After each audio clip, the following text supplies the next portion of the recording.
지금부터는 정보사회론 본론에 대해서 얘기해 보도록 하겠습니다. 책에서는 정보화 사회에 대해 설명하기에 앞서 뉴미디어와 정보화 사회의 개념을 구분짓습니다. 뉴미디어와 정보화 사회, 이 두 용어를 혼동해서 쓰는 경우가 있기 때문인데요.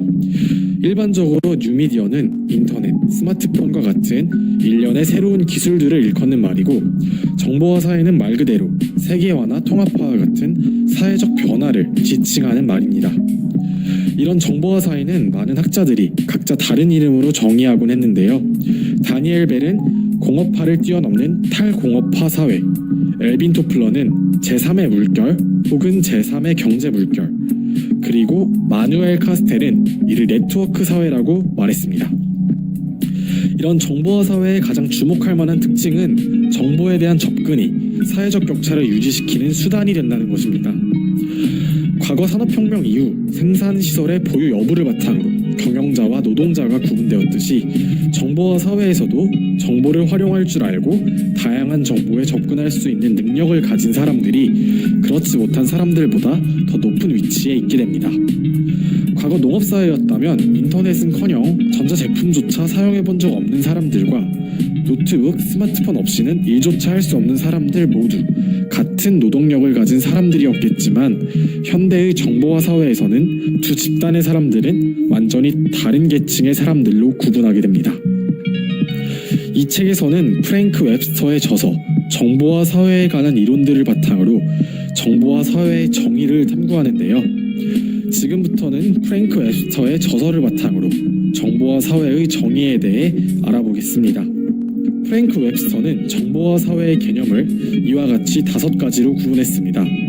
기술, 경제, 직업, 공간, 그리고 문화적인 면, 이렇게 5가지 분야로 나눠서 정보화 사회를 정의했는데요. 먼저 기술적인 면부터 시작해서 하나하나씩 살펴보도록 하겠습니다. 기술적 측면에서의 정보화 사회는 말 그대로 인터넷 컴퓨터와 같은 새로운 기술의 등장과 발전이 정보화 사회로의 이동을 초래했다는 뜻입니다. 농업기술의 발견이 농경사회의 시작을 알렸고, 증기기관의 발명이 산업사회로의 이동을 만들었던 것처럼 정보 관련 기술의 발전은 현대사회를 정보화 사회로 이끌었습니다. 개인용 컴퓨터와 인터넷의 등장이 정보사회의 시작이었다면, 요즘 가장 활발한 이슈인 AI, 즉 인공지능과 5G 기술 같은 것들은 정보화 사회의 정성기를 보여준다고 할 수 있습니다.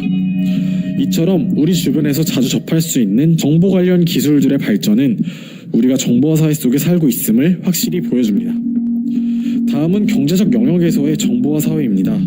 이전까지만 해도 정보는 단순한 정보였을 뿐 상업적 가치가 있는 상품으로 여겨지지는 않았습니다. 하지만 시대가 변하면서 정보는 점점 경제적 가치를 얻게 되었고, 지금은 정보가 경제의 큰 영역을 차지하는 하나의 중요한 요소가 되었습니다. 정보가 경제적 가치를 인정받으면서 기존에는 없었던 정보 경제라는 새로운 경제 영역이 등장했고, 정보를 다루는 기업들은 점점 늘어가고 있습니다. 정보와 관련된 활동들이 경제적 가치를 산출하게 된 것입니다. 최근에는 비트코인이라는 가상화폐가 큰 주목을 받았는데요. 존재하지도 않는 가상화폐에 사람들이 투자를 하고 이를 사고 파는 모습은 정보 경제가 얼마나 활성화되었는지를 보여주는 하나의 예라고 할 수 있습니다. 이처럼 정보를 바탕으로 경제적 거래를 추구하는 정보 경제의 규모가 점점 커지고 있고, 또 그 중요성을 인정받고 있다는 것은 우리가 정보화 사회 속에서 살아가고 있음을 보여주는 또 다른 증거입니다. 직업적 측면 역시 비슷한 맥락으로 이해할 수 있습니다.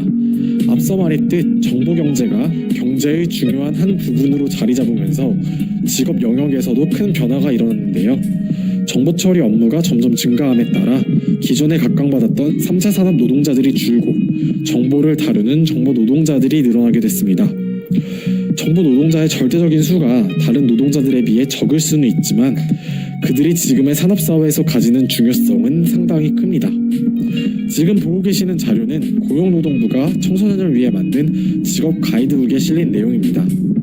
한국고용정보원이 선정한 미래 육망 직업의 대다수가 바로 정보 노동자라고 할 수 있는 직업들입니다. 보시는 바와 같이 정보를 기반으로 하는 직업들이 미래 사회를 이끄는 주요 직업이 될 전망이고, 이는 현대 사회가 정보를 가장 중요시하는 정보화 사회임을 의미합니다. 다음은 공간적인 측면에서 정의할 수 있는 정보화 사회입니다. 정보기술의 발달로 정보의 교류가 빨라지면서 공간적 제약이 점점 사라지게 되었습니다. 결국 인터넷의 등장과 함께 서서히 구축된 전 세계적인 네트워크는 공간적 제약을 뛰어넘는 편리한 사회를 만들었는데요. 우리나라에서 살 수 없는 물건들을 해외 쇼핑 사이트를 통해 구매하는 해외 직구가 유행하고, 글로벌 기업에서 화상통화를 통해 원격으로 회의를 진행하는 모습들을 보면 이미 공간의 제약이 많이 사라진 것 같습니다. 이처럼 공간적 제약을 뛰어넘는 전 세계적인 정보 네트워크가 형성된 것은 공간적인 부분에 있어서도 정보화 사회가 도래했음을 의미합니다. 마지막은 문화 영역인데요. 이는 공간적 측면의 연장선상에 있는 개념이라고도 할 수 있습니다. 앞서 말했듯이 전 세계적인 정보 네트워크가 구축되면서 세계는 하나의 문화권으로 융합되었습니다. 과거에 비해 훨씬 더 많은 다양한 공간에서 더 많은 양의 문화적 정보를 쉽게 접할 수 있게 된 것이죠. 이런 사례는 우리 주변에서 쉽게 접할 수 있습니다. 월드컵을 전 세계에서 생중계로 감상하고 전 세계인들이 채팅과 소셜미디어를 통해 실시간으로 의견을 교류하는 모습은 하나의 대표적인 모습이라고 할 수 있겠습니다. 뿐만 아니라 우리는 넷플릭스와 같은 세계적인 기업의 서비스를 통해 각 지역에서 유행하는 드라마들을 방 안에서 편하게 볼 수 있습니다.